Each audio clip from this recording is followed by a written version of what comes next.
مساء الخير كل الأصدقاء والمتابعين. يعني طبعا ما فيش حديث إلا عن ما بعد القمة، نادي الزمالك نادي الأهلي، الفوز الكبير للأهلي 4-1. يعني خليني أخد الجانب نادي الزمالك اللي أنا يمكن بتابع أو بغطي أخباره من 2006.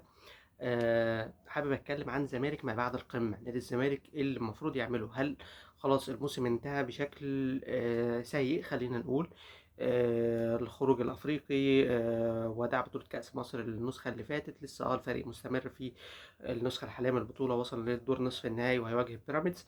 الدوري، فقدان المنافسة على الصدارة من نهاية الدور الأول، ودي يمكن حاجة كانت محبطة بالنسبة لكتير من الجماهير، خاصة انت بطل الدوري آخر موسمين. بطولة أفريقيا زي ما قلنا، خروج من دور المجموعات زي آخر 3 سنوات من البطولة، حتى كأس الرابطة البطولة الشرفية وداع مبكر.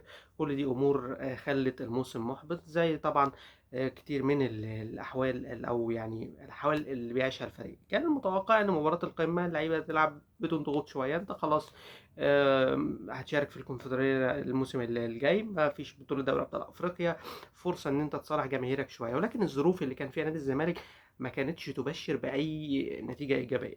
صحيح المدرب خوان كارلوس أوسوريو، المدير الفني الكولومبي، واللي هرجع له تاني في أمور تخصه فيما يخص مستقبل مع نادي الزمالك، كان يعني غير موفق في بعض القرارات الفنية، وهو اعترف بده ان التشكيل اللي بدأ بيه ما كانش الأفضل، لكن هو كان عايز يستغل غيابات خط وسط النادي الأهلي الممثلة في مروان عطية، وايضا انتقال حمدي فتحي للدوري القطري، وغياب عمرو السولية. ولكن ما كانش موفق في ده، لان الاهلي مش من نوعية الفرق اللي بتتأثر بالغيابات، وده كان واضح جدا من يعني نهائي القرن حتى لكل الفترة اللي بعد كده.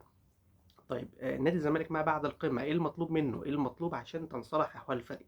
في اخطاء ادارية، يعني مش عايزين نخوض في تفاصيل، لكن الوضع الاداري لنادي الزمالك وضع ما يشجعش حتى ان يبقى فيه تعاقدات جديده. انا كلاعب جديد هاجي اتعاقد بناء على ايه؟ مش عارف ايه المستقبل النادي، هل الاحكام القضائيه، هل الامور وعدم الاستقرار ده هيأثر، هل المستحقات الماليه هيبقى منتظمه؟ كل دي امور يعني عناصر غير جاذبه لاي لاعب. في فترة سابقة كان الزمالك ند قوي في للأهلي في الصفقات، وده يمكن اللي كان خلى الزمالك يقدر يحسم أكتر من صفقة مهمة في السنوات الأخيرة: فرجاني ساسي، بن شرقي. حتى لو كانت يعني مدعومة بشكل أو بآخر ماديا، ولكن في النهاية الزمالك كان مصدر جذب. الآن الوضع تغير بشكل كبير جدا، حتى فكرة عقوبة إيقاف القيد من الفيفا بسبب مستحقات سبورتنج لشبونة برضو عقبة في سبيل التدعيمات. ولكن يعني خطوات كده مبدئية نادي الزمالك عشان يستعيد التوازن نسبيا: أولا لازم يبقى عندك إدارة كرة منفصلة. وإدارة كرة منفصلة بمعنى إن أنت يبقى عندك كيانات أو كوادر تستطيع إنها تدير ملف الكرة باحترافية، بعيدا بقى عن شخص بعينه هو المسؤول التعاقدات، أو ما لهاش علاقة الإدارة بالموضوع. إدارة الكرة تقول لهم والله إحنا محتاجين واحد اتنين تلاتة، ده عشان مستقبل الفريق، سواء على مستوى أجهزة فنية، سواء على مستوى تعاقدات، سواء على مستوى أجهزة مساعدة. كل دي أمور معسكرات للفريق، كل دي لازم يتم وضعها في الحسبان من إدارة الكرة المستقلة عن إدارة النادي. ما ينفعش إدارة الزمالك تبقى مركزية بالشكل اللي هي تقرر كل حاجة.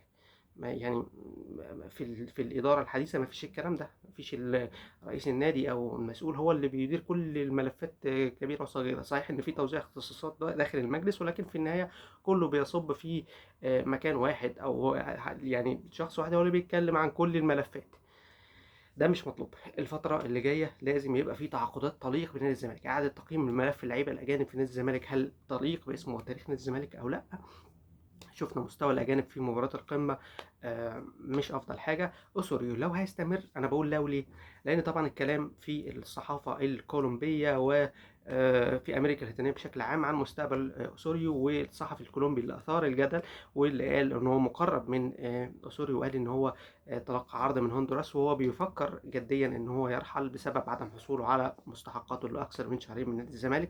كل دي أمور ربما أنا يمكن وصلتني معلومة مؤكدة من نادي الزمالك ان اوسوريو حال رحيله، نحط حال دي بين قوسين، لانه لو طبعا وكيله المصري محمد شيحة، فالكلام ده قال ان الراجل مكمل، والصحفي الكولومبي مش مقرب من اوسوريو ولا حاجه، ولا يقول الحقيقه. ولكن في النهاية حال رحيل أسوريو في قرار كده غير معلن داخل نادي الزمالك إن اللي هيقود مشوار الفريق في البطولة العربية ومواجهة الاتحاد المنستيري ومواجهة الشباب السعودي والنصر السعودي هو أحمد حسام ميدو، عضو اللجنة الفنية السابق. فيمكن ده يمكن خبر حصري بقوله يمكن من مصدر داخل نادي الزمالك. لو تمت الامور بشكل ان اسوريو مش مكمل، لكن حتى هذه اللحظه اللي انا بكلم حضراتكم فيها اسوريو مكمل مع نادي الزمالك، وهو مقتنع بالمشروع اللي هو بيعمله، شايف ان في اخطاء هو بيحاول يعالجها. فيعني مطلوب ان اسوريو يشتغل بحريه اكتر، يتوفر له العناصر اللي تساعده. خطه اسوريو كانت جيده، ولكن لو كان عنده عناصر افضل من كده نتمنى ونشوف ان الاخطاء دي تتصلح، لان ان الزمالك يدور في الدوامه او الحلقه المفرغه دي والدوامه دي يعني تبشر بالمستقبل ما يكونش أفضل حاجة، ونتمنى التوفيق للجميع.